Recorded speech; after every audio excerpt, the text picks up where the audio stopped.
God damn it, Inti. Welp, time to diverge from my planned review schedule. Again. Hey everyone, Alchemist here, back with another review. 2026 marks the 35th anniversary of everyone's favorite blue blur, Sonic the Hedgehog. And to celebrate, I want to do a review of a Sonic game, and that Sonic game is Sonic X Shadow Generations. Now, originally I was going to do the Gunvolt Trilogy review I mentioned in the Gravity Circuit review, as well as a review of the Gunvolt Chronicles duology, but Inti's shenanigans have struck again as they've announced that they're going to reveal future plans for the X series within the second half of the year, one of those plans being Gunvolt Chronicles Luminous Avenger X 1+2 Dual Collection. What in the Kingdom Hearts is that name? And because I want to do these reviews back to back with each other, I'm going to continue putting these reviews on the back burner until those future plans get revealed, which might end up being a third X game in addition to the X Dual Collection. I swear to God, I'm gonna end up doing these videos during the franchise's 15th anniversary at this rate. Thanks, Inti. Well, minor annoyance to Inti aside, putting the reviews on hold gives me the perfect excuse to review a Sonic game to mark the occasion. I was going to review Resident Evil 1 Remake and Zero initially because 2026 is also the 30th anniversary of that franchise, but I figured I'd put that review on hold as well so I can do a review of a Sonic game, especially because I've got Sonic on the brain since I got Crossworlds for PC a couple weeks ago as of writing this script. So with that being said, I'm Alchemist, and this is my review of Sonic X Shadow Generations. So, I'm sure no one needs an introduction to the Sonic franchise. You know, one of the biggest franchises in gaming history. And if you do, well, I might as well do it for the video. So, Sonic the Hedgehog.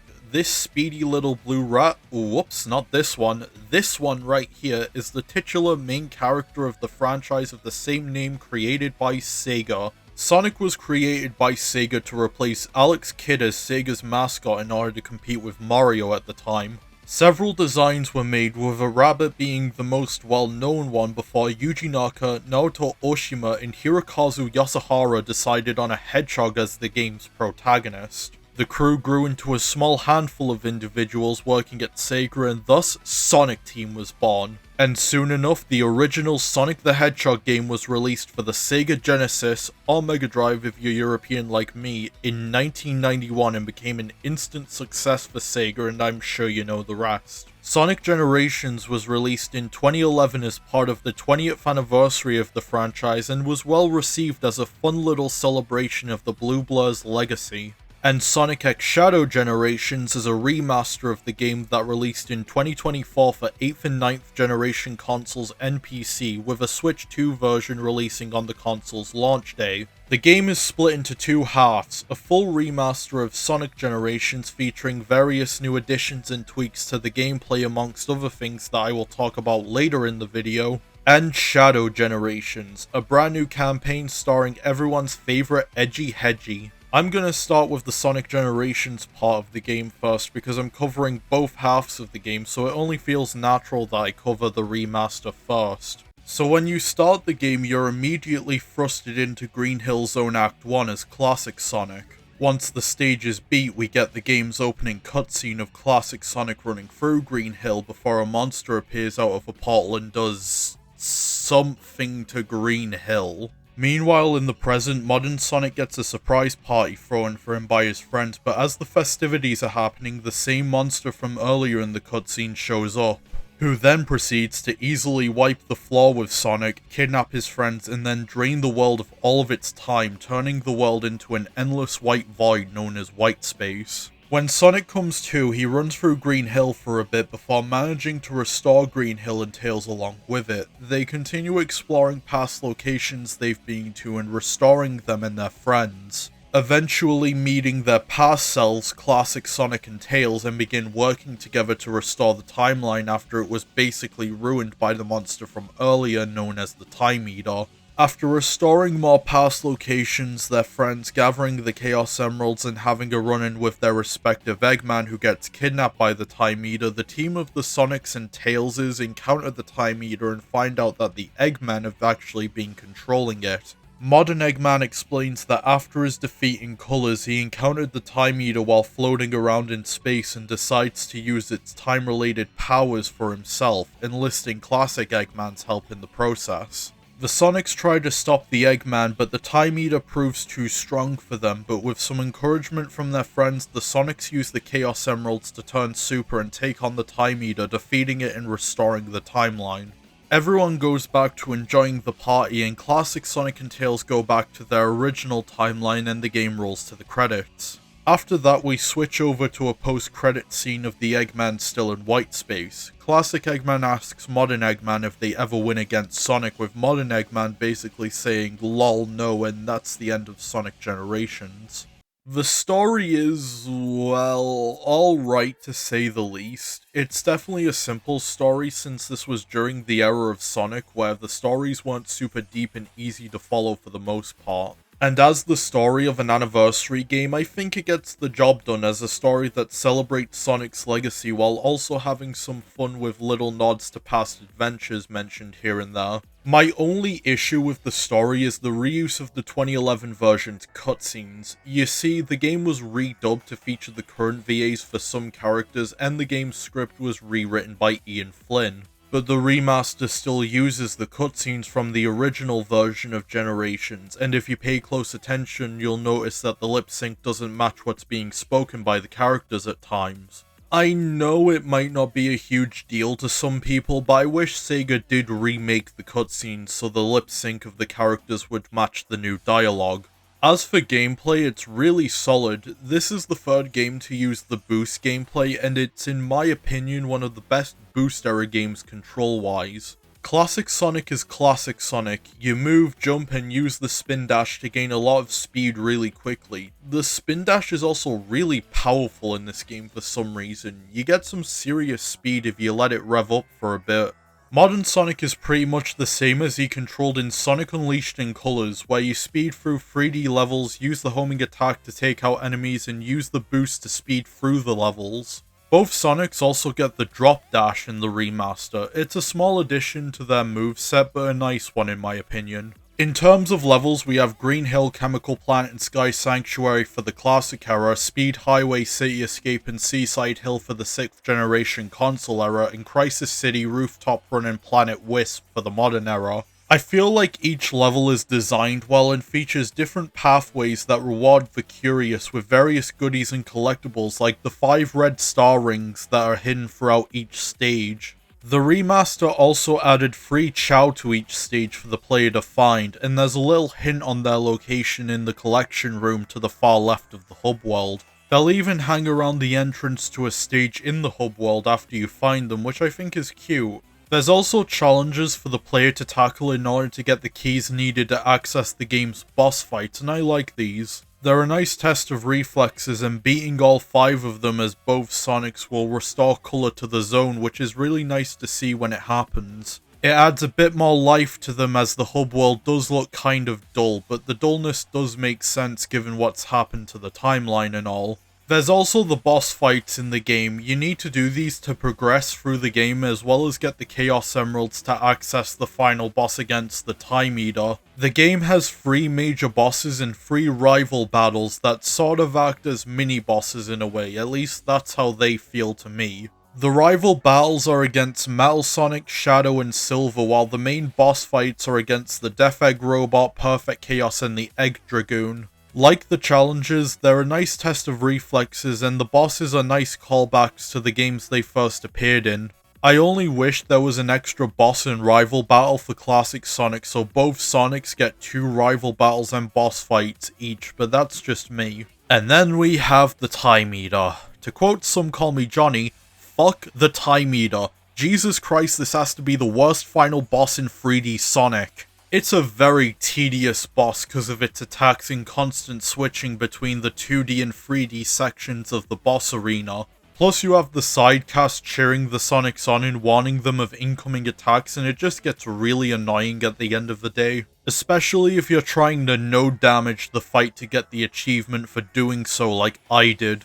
After you beat the Time Eater, you unlock the ability for the Sonics to access their super form in a stage when you collect 50 rings and press the appropriate button. Classic Sonic Super Form is just an invincibility power-up with no increase to speed unlike in the classic games, and modern Sonic Super Form lets you go stupidly fast at the cost of rings draining faster. Really, you just use these to mess around in stages. Still, it's a nice post-game reward. Anyway, now that we've talked about Sonic generations, time to move on to Shadow generations. After reminiscing about his past and the time he spent with Maria, Shadow suspects that there is something aboard the Space Colony Ark. With some help from Rouge and Omega, Shadow is able to secure a shuttle to get to the Ark and investigate. The suspicions of Shadows are confirmed while exploring as Black Doom from Shadow's game is back ready to make Shadow's life hell once again. After exploring the Ark more and coming across the fake emerald from Adventure 2, the Time Eater shows up and does its Devour the Timeline thing,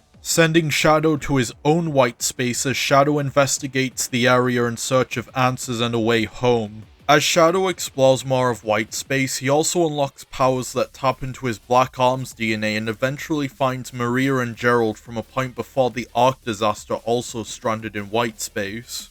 We get a bit of backstory into how Gerald came into contact with Black Doom when trying to create the ultimate life form, and also explains that due to Shadow's Black Arms DNA, Black Doom grows in power when Shadow gains his new Doom powers, and when strong enough will either take over Shadow's body or his mind. Either way, it will result in Shadow being added to Black Doom's army in his quest to consume the planet, with Shadow telling Gerald that he'll use his newfound power to stop Black Doom. We also get the Shadow rival battle from Shadow's perspective, showing that Sonic got the fake emerald when defeating Shadow, with Shadow saying that he'll give Sonic the real emerald once he's done dealing with Black Doom. Shadow eventually gets the last of the Doom powers and he gets ready to go and face Black Doom and ensures Maria that everything will be alright and that he fights with her wish in his heart. And I like the little smile he gives her, it's cute. Shadow faces off against Black Doom, but even after becoming Neo Devil Doom, he proves no match for Shadow or the power he gained on his journey, as Shadow easily defeats his alien dad. After Black Doom's defeat, the timeline sort of begins to correct itself as Gerald and Maria are being sent back to their point in time. Shadow wants to prevent their fate, but Maria stops him, assuring him that she'll always be in his heart as she and Gerald go back to their own time and Shadow and Rouge go to Sonic in time for Sonic Gens' finale. And with that, that is the story of Shadow Generations, and it's really good. Like Sonic Generations, Shadow Generations is a neat little celebration of Shadow's legacy. I like that we get a little bit more backstory into his character and nature as someone with the DNA of the Black Arms. I also like that he gets to have these little moments with Maria and Gerald since he hasn't seen them since the Ark incident. They're nice and make the ending bittersweet in a way when Gerald and Maria go back to their own point in time. Overall, I have no real complaints about the story. I think it's written and executed well and overall gets the job done at the end of the day. As for gameplay, Shadow is essentially modern Sonic, but with some extra moves thrown on top. Much like Sonic, he can boost, double jump, and homing attack, plus Shadow also has his iconic Chaos Control, allowing the player to slow down time for 5 seconds once the gauge is full, which can let the player use alternate pathways and enable easier access to getting higher end stage ranks. Shadow also has access to Doom powers. There's Doom Spear, a stronger Chaos Spear that can stun foes and hit multiple targets at once. Doom Blast, which allows Shadow to launch an enemy up into the air and send them flying to access certain areas in the hub world and pathways and stages. Doom Surf, that allows Shadow to, well, surf on water. Doom Morph, that turns Shadow into a squid-like creature and swim on this purple substance and use grapple points throughout the level and hub world. And finally, Doom Wings, granting Shadow invincibility and the ability to fly while rings slowly drain, pretty much acting like the Sonic super forms in a way. I like the Doom powers. They help Shadow's gameplay feel different compared to modern Sonic's, though I do feel like Doom Morph and Doom Surf can feel a little janky at first, but you'll get the hang of them eventually. As for stages, Shadow Generations has 6 stages as opposed to the 9 that Sonic Generations has. Those being Space Colony Ark, Rail Canyon, Kingdom Valley, Sunset Heights, Chaos Island, and Radical Highway as the big pre-finale stage before the final boss against Black Doom. There's also a 7th stage that ties into the 3rd Sonic movie that's available as DLC. Shadow's appearance and voice even turns into his movie iteration, which is a nice detail in my opinion. Now, I like the stages. They're cool and they have pathways that reward exploration. But why is Chaos Island one of the stages picked? Shadow wasn't in Frontiers unless you modded his model over Sonic's. Now, obviously it was probably a case of Sega having the assets ready to go and such, but considering these stages are meant to be from games that celebrate Shadow's legacy, kind of, it still confuses me as to why Chaos Island was picked and not something like, I don't know, a stage from Shadow's solo game like Digital Circuit perhaps. Like in Sonic Gens, you need to get keys to access the boss fights, and you get them by completing the challenges that appear near the zones you've cleared. Each zone gets 4 each, and clearing 2 of them gets you the key next to the 2 challenges that you beat to get them.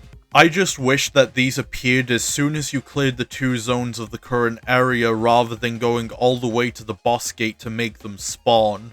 As for bosses, Shadow doesn't get rival fights like the Sonics do, but he has 4 bosses like in Sonic Gens. These are the Bio-Lizard, Neo-Metal Sonic as Metal Overlord, oh my god, they remembered Mephiles, holy shit. And of course, there's the final encounter with Black Doom as Devil Doom. These bosses serve as a good test of reflexes and allow one of Shadow's Doom powers to really shine. It's also just nice to see these characters again, as they haven't been present in any games in years, only being referenced or seen in outside media like the comics for example. Whitespace has a bunch of collectibles that you get by using gears obtained in stages to unlock these chests scattered across the area, or by collecting the music notes that spawn when hitting the bell above a challenge gate after completing it like in Sonic Gens. These range from music you can have playing during a stage like in Sonic Gens to entries from Gerald's journal that are a nice read and have some nice lore to art that you can view in the game's collection room. There's also these nuts and bolts you can find scattered across the hub world you can then give to Cubot and Orbot to build a rocket ship they believe will let them escape Whitespace. It ends up just being an alarm clock that gets you a collectible and an achievement upon building it. All that work in combing every corner of the hub world for this game's equivalent to the golden Korok poop from Breath of the Wild. I'm glad I have a 100% save file so I can say I've done it and don't have to do this again. There's nothing much in terms of post-game. You don't really unlock anything other than the ability to turn the hub world into the version it becomes during the finale. So you can do stuff like replay Radical Highway and the final fight against Black Doom in case you missed out on any collectibles or want to try and get the achievement for beating the boss while taking no damage. All in all, Sonic X Shadow Generations is a great remaster of Sonic Generations that not only adds to the original, but gives us a great second game on top of the remaster. If you haven't gotten the game yet, I highly recommend you do because you're getting a really good 2-for-1 deal with the Sonic Generations remaster and Shadow Generations. I just hope you weren't one of the unfortunate people who got that collector's edition through limited run. But with that being said, this is it for my Sonic X Shadow Generations review. As for the next video, I should have it in the works soon, but for now I'm gonna go back to enjoying some games I've been playing in the meantime. So with that, I'll see you guys in the next video. I'm Alchemist, and this has been my review of Sonic X Shadow Generations. Take care everyone.